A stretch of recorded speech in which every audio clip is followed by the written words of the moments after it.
ఈరోజు వీడియోలో 6వ తరగతి సోషల్ అండి. 6వ తరగతికి సంబంధించిన సోషల్ బిట్స్ అయితే చూద్దాము.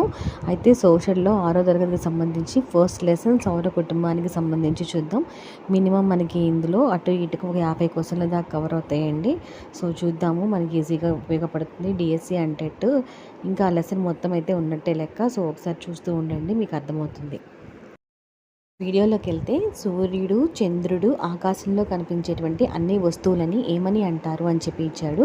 సో ఆన్సర్ వచ్చేసరికి ఖగోళ వస్తువులు. ఖగోళ వస్తువులు ఏవి అని అడిగితే కూడా సూర్యుడు, చంద్రుడు, ఆకాశంలో కనిపించేటువంటి అన్ని వస్తువుల్ని ఖగోళ వస్తువులు అంటారు. గుర్తుపెట్టుకోండి. నెక్స్ట్ బిట్, సొంతంగా వేడిని, కాంతిని కలిగి ఉండని ఖగోళ వస్తువులు. వేడి, కాంతి రెండు సొంతంగా కలిగి ఉండవు. ఉండేవి కాదండి, ఉండవు. అవేంటి అంటే గ్రహాలు, ఉపగ్రహాలు, ఉల్కలు, తోకచుక్కలు. ఇవి సొంతంగా వేడినైతే కలిగి ఉండవు. నెక్స్ట్ బిట్, సొంతంగా వేడిని కలిగి ఉండేటువంటిది ఏంటి అంటే, అలాగే కన్ఫ్యూజన్గా రెండు ఇస్తే కనుక చూడండి. సొంతంగా వేడిని కలిగి ఉండేది ఏంటి అంటే నక్షత్రం. ఇది గుర్తుపెట్టుకోండి, కన్ఫ్యూజ్ అవ్వద్దు. నెక్స్ట్ బిట్, భూమికి గల సహజ ఉపగ్రహం ఏంటి అని చెప్పి ఇచ్చారు. ఇది కంపల్సరీ ఇస్తారండి. భూమికి గల సహజ ఉపగ్రహం ఏంటి అంటే చంద్రుడు. చాలాసార్లు రిపీట్ అయింది క్వశ్చన్. నెక్స్ట్ బిట్ ఏంటి అంటే ఐఎస్ఆర్ఓ అంటే ఏంటి అని చెప్పి ఇచ్చారు. సో ఐ అనే దగ్గర పర్లేదండి, సారీ. ఐఎస్ఆర్ఓని విస్తరించము అంటే అది భారతీయ అంతరిక్ష సంస్థ అనేది గుర్తుపెట్టుకోండి. ఐఎస్ఆర్ఓ అంటే భారతీయ అంతరిక్ష సంస్థ. నెక్స్ట్ బిట్, భూమి పైన నీటిలోను, గాలిలోను అన్ని రకాల జీవులను కలిపి ఏమంటాము అని చెప్పి ఇచ్చారు. భూమిపై నీటిలో కానీ గాలిలో కానీ అన్ని రకాలమైన జీవులను కలిపి ఏమంటాము అంటే దాన్ని జీవావరణము అని అంటారు. నెక్స్ట్ బిట్, అత్యల్ప భ్రమణ కాలం కలిగినటువంటి గ్రహం ఏంటి? అత్యల్ప భ్రమణ కాలం కలిగిన గ్రహం ఏంటి అంటే గురుడు.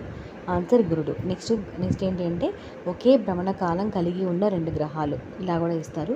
ఒకే భ్రమణ కాలం కలిగిన రెండు గ్రహాలు ఏంటి అంటే భూమి, అంగారకుడు. రెండు కూడా ఒకే భ్రమణ కాలాన్ని కలిగి ఉంటాయి. నెక్స్ట్ బిట్, అత్యధికంగా ఉపగ్రహాలు కలిగి ఉన్నటువంటి గ్రహం. అధికంగా ఉపగ్రహాలు కలిగి ఉన్న గ్రహం ఏంటి అంటే బృహస్పతి. బృహస్పతికి ఎక్కువ ఉపగ్రహాలు అయితే ఉంటాయండి, గుర్తుపెట్టుకోండి. అత్యల్ప భ్రమణ కాలం కలిగింది గురుడు. నెక్స్ట్, గ్రహాల్లోకెల్లా అతి పెద్ద గ్రహం ఏంటి అంటే బృహస్పతి. ఇది గుర్తుపెట్టుకోండి. ఇందాక చెప్పాను బృహస్పతికి ఎక్కువ ఉపగ్రహాలు ఉంటాయి. అలాగే గ్రహాల్లోకెల్లా అతిపెద్ద గ్రహం కూడా ఏది అంటే బృహస్పతి. నెక్స్ట్ బిట్, గ్రహాల్లోకెల్లా అతి చిన్న గ్రహం ఏది అని చెప్పి ఇచ్చాడు. అతి పెద్ద గ్రహమేమో బృహస్పతి, అతి చిన్న గ్రహమేమో బుధుడు. సో గుర్తుపెట్టుకోండి. నెక్స్ట్ బిట్ ఏంటంటే వరుణగ్రహము అని దేనిని అంటారు అని చెప్పి ఇచ్చారు. అంగారక గ్రహాన్ని వరుణగ్రహం అని అంటారు. నెక్స్ట్ బిట్, అత్యధిక పరిభ్రమణ కాలం కలిగిన గ్రహం ఏది అని చెప్పి ఇచ్చారు. సో ఆన్సర్ వచ్చరికి వరుణుడు. వరుణ గ్రహానికి ఇంకో పేరేంటి? అంగారకుడు, తెలుసు కదా. సో వరుణుడు అంటే కన్ఫ్యూజ్ అవ్వకండి, అంగారక గ్రహం అనమాట. అత్యధిక పరిభ్రమణ కాలం కలిగిన గ్రహం వరుణుడు అని రాయొచ్చు, అంగారకుడు అని కూడా రాయొచ్చు. నెక్స్ట్ బిట్టు, హేలీ తోకచుక్క ఎన్ని సంవత్సరాలకి ఒకసారి భూమికి దగ్గరగా వస్తుంది అని చెప్పి ఇచ్చారు.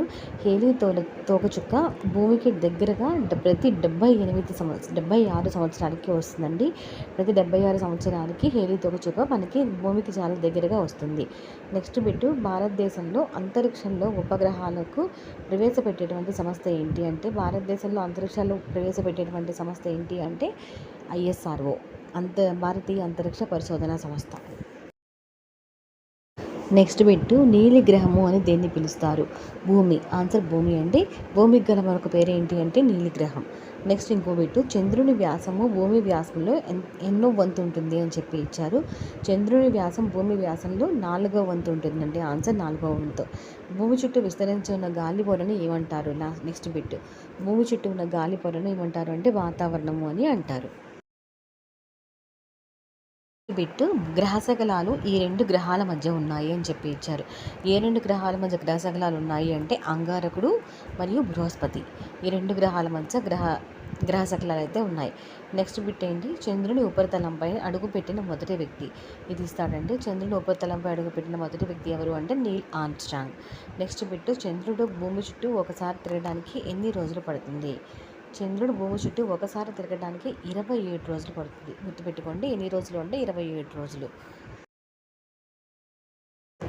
నెక్స్ట్ బిట్ ఎంఓఎంని విస్తరించము అని చెప్పి ఇచ్చాడు. ఎంఓఎం అంటే మార్స్ ఆర్బిటర్ సిస్టమ్.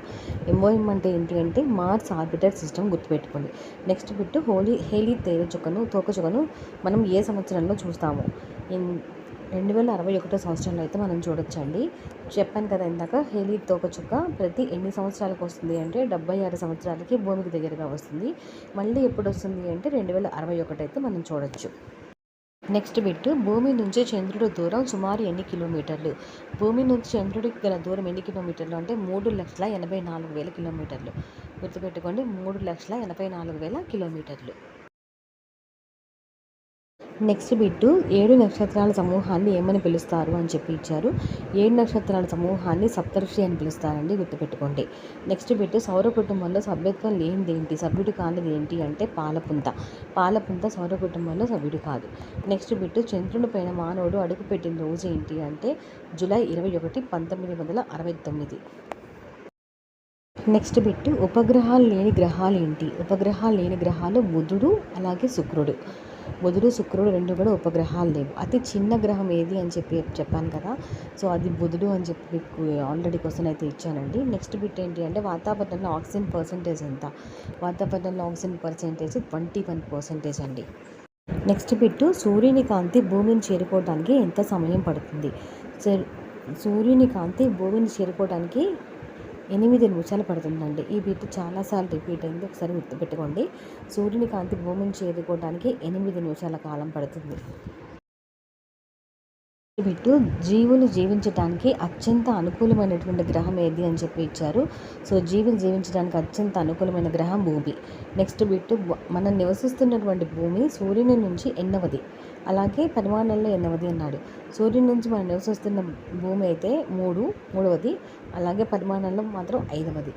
నెక్స్ట్ సూర్యుని చుట్టూ గ్రహాలు తిరిగేటువంటి స్థిర మార్గాన్ని ఏమని అంటారు అని చెప్పి ఇచ్చారు. దాన్ని కక్ష అంటారండి, గుర్తుపెట్టుకోండి. నెక్స్ట్ బిట్ భూమి కంటే సూర్యుడు ఎన్ని రెట్లు పెద్ద? భూమి కంటే సూర్యుడు 13 లక్షల రెట్లు పెద్ద. నెక్స్ట్ బిట్ సూర్యుని ఉపరితలంపై దాదాపు ఎన్ని డిగ్రీల సెల్సియస్ ఉష్ణోగ్రత ఉంటుంది? 6,000 డిగ్రీల సెల్సియస్ ఉష్ణోగ్రత ఉంటుందండి. ఇది చాలాసార్లు రిపీట్ అయింది, చూడండి. 6,000 డిగ్రీల సెల్సియస్ ఉష్ణోగ్రత సూర్యుని ఉపరితలం పైన ఉంటుంది. నెక్స్ట్ ఉత్తర దిక్కును స్థిరంగా ఉండే నక్షత్రాన్ని ఏమంటాము అంటే ధ్రువ నక్షత్రము అని అంటాము. ఉత్తర దిక్కుకి స్థిరంగా ఉండే నక్షత్రాన్ని ధ్రువ నక్షత్రము అని అంటాము. సో ఇది సౌర కుటుంబము, సౌర వ్యవస్థకి సంబంధించిన ఇంపార్టెంట్ బిట్స్ అండి. సో వీడియో లైక్ చేయండి, షేర్ చేయండి, ఎవరికైనా యూజ్ అవుతుంది. వీడియోని చూస్తున్న వాళ్ళకి, అలాగే లైక్ చేస్తున్న వాళ్ళకి, షేర్ చేస్తున్న వాళ్ళకి, సపోర్ట్ చేస్తున్న వాళ్ళకి చాలా చాలా థ్యాంక్స్ అండి. సూర్యుడికి గల దూరం ఎంత? భూమికి సూర్యుడికి మధ్య ఉన్న దూరం ఎంత అని చెప్పి ఇచ్చారు. సో ఆన్సర్ వచ్చేసరికి ఒక ఖగోళ యూనిట్ అనేది భూమికి సూర్యుడికి మధ్య ఉన్నటువంటి దూరం అని చెప్పొచ్చు. నెక్స్ట్ క్వశ్చన్, మనం ఏ నక్షత్ర కూటమికి చెందిన వారం? పాలపుంత నక్షత్ర కూటమికి మనం చెందిన వారం అండి. ఏ నక్షత్ర కూటమి అంటే గుర్తుపెట్టుకోండి, పాలపుంత. కాస్మాలజీ అంటే ఏమిటి, లేదా కాస్మాలజీ అనేది దేన్ని అంటారు? సో విశ్వం యొక్క అధ్యయనం గురించి, విశ్వాన్ని గురించి అధ్యయనం చేసేదాన్ని గురించి, అంటే విశ్వం ఉత్పత్తి గురించి మొత్తం అంతా అధ్యయనం చేసేదాన్ని కాస్మాలజీ అని అంటారు. ఇంపార్టెంట్ బిట్స్ అండి, చూస్తూ ఉండండి. నెక్స్ట్ క్వశ్చన్ మోస్ట్ ఇంపార్టెంట్ అండి. సాధారణ నక్షత్ర జీవితకాలం ఎంత అని చెప్పి ఇచ్చారు. సో ఆన్సర్ వచ్చేసరికి 25 బిలియన్ సంవత్సరాలు. గుర్తుపెట్టుకోండి, సాధారణ నక్షత్ర జీవితకాలం 25 బిలియన్ సంవత్సరాలు. తక్కువ వ్యాస పరిమాణం గల గ్రహం ఏది అంటే బుధ గ్రహం. బుధుడు అన్నిటికన్నా తక్కువ వ్యాస పరిమాణం కలిగి ఉంటుంది. అలాగే సౌర కుటుంబంలో జ్వాలాపూరితమైనటువంటి భూమిని పోలి ఉండే గ్రహం ఏది అని చెప్పి ఇచ్చాడు. సో ఆన్సర్ వచ్చేసరికి శుక్రుడు భూమిని పోలి ఉండి జ్వాలాపూరితంగా ఉంటుందన్నమాట అక్కడ. అతి పెద్ద పరిమాణం గల గ్రహం ఏది అని చెప్పి ఇచ్చాడు. సో ఆన్సర్ వచ్చేసరికి గురుడు. గుర్తుపెట్టుకోండి, అతి తక్కువ వ్యాస పరిమాణం కలిగిందేమో బుధుడు, అతి పెద్ద పరిమాణం కలిగింది గ్రహం ఏది అంటే గురుడు. తర్వాత నెక్స్ట్ క్వశ్చన్ ఇంపార్టెంట్ అండి. ఈ నగరంలో సూర్యకిరణాలు నిట్టనిలువుగా భూమికి తాకవు అన్నాడు. ఏ నగరంలో? ఢిల్లీలో సూర్యకిరణాలు నిట్టనిలువుగా భూమికి అయితే తాకవు. నెక్స్ట్ ఇంపార్టెంట్ క్వశ్చన్ ఏంటి అంటే సౌర కుటుంబంలో అన్నిటికన్నా వెలుపల మండలంలో ఉన్న గ్రహం ఏది అని చెప్పి ఇచ్చాడు. నెప్ట్యూన్ అండి. నెప్ట్యూన్ సౌర కుటుంబంలో అన్నిటికన్నా వెలుపల ఉండేటువంటి గ్రహం. ఇంపార్టెంట్ బిట్ ఏంటి అంటే సూర్యుని చుట్టూ తిరగటానికి ప్లూటోకి ఎంత సమయం పడుతుంది? ఆన్సర్ వచ్చేసరికి 248 సంవత్సరాలు. 248 సంవత్సరాలు ప్లూటో గ్రహానికి సూర్యుని చుట్టూ తిరగడానికి పట్టేటువంటి సమయం అనమాట. నెక్స్ట్ క్వశ్చన్ ఏంటి అంటే అతి ప్రకాశవంతమైన గ్రహం ఏది? ఆన్సర్ వచ్చేసరికి శుక్రుడు. శుక్రుడు గురించి ఇందాక ఒక క్వశ్చన్ ఇచ్చాను. భూమిని పోలి ఉంటుంది, జ్వాలాపూరితమైన భూమి, అది ఏంటి అని. అది వచ్చేసరికి శుక్రుడు అని చెప్పాను. సేమ్ ఆన్సర్ శుక్రుడు. నెక్స్ట్ ఇంపార్టెంట్ క్వశ్చన్ ఏంటి అంటే సూర్యుని చుట్టూ పరిభ్రమణం చేయటానికి ఎక్కువ సమయం తీసుకునేటువంటి గ్రహం ఏది అని చెప్పి ఇచ్చాడు. ఆన్సర్ వచ్చేసరికి నెప్ట్యూన్. అలాగే సౌర వ్యవస్థలో అన్నింటికన్నా వెలుపల ఉండేటువంటి మండలంలో ఉన్న గ్రహం ఏది అంటే కూడా నెప్ట్యూన్ అని ఆన్సర్ అనమాట. సో ఇంతకుముందు ఈ క్వశ్చన్ చెప్పాను, సో అందుకని రిపీట్ చేశాను. ఇంపార్టెంట్ క్వశ్చన్ ఏంటి అంటే అత్యంత వేడి అయినటువంటి గ్రహం ఏది అని చెప్పి ఇచ్చాడు. సో ఆన్సర్ వచ్చరికి వీనస్. అత్యంత వేడి అయిన గ్రహం ఏది అంటే వీనస్. ఎక్కువ ఉపగ్రహాలు కలిగిన గ్రహం ఏది అని ఇచ్చాడు. ఆన్సర్ వచ్చరికి గురుడు. నెక్స్ట్ క్వశ్చన్ ఎక్కువ ఉపగ్రహాలు కలిగిన గ్రహం ఏది అంటే గురుడు. నెక్స్ట్ క్వశ్చన్ సౌర వ్యవస్థలో అతిపెద్ద గ్రహం ఏది అంటే జూపిటర్ అండి ఆన్సర్. సూర్యునికి చాలా దూరంలో ఉన్నటువంటి గ్రహం ఏది అంటే నెప్ట్యూన్. లాస్ట్ క్వశ్చన్ సూర్యునికి చాలా దూరంలో ఉన్న గ్రహం ఏది అంటే నెప్ట్యూన్. సో ఇప్పటి వరకు నేను అన్నీ చెప్పాను. ఈ జేకేకి సంబంధించిన క్వశ్చన్స్ అన్నీ కూడా ఇంకా చాలా ఉన్నాయి. ప్రజెంట్ ఇవైతే చెప్పాను.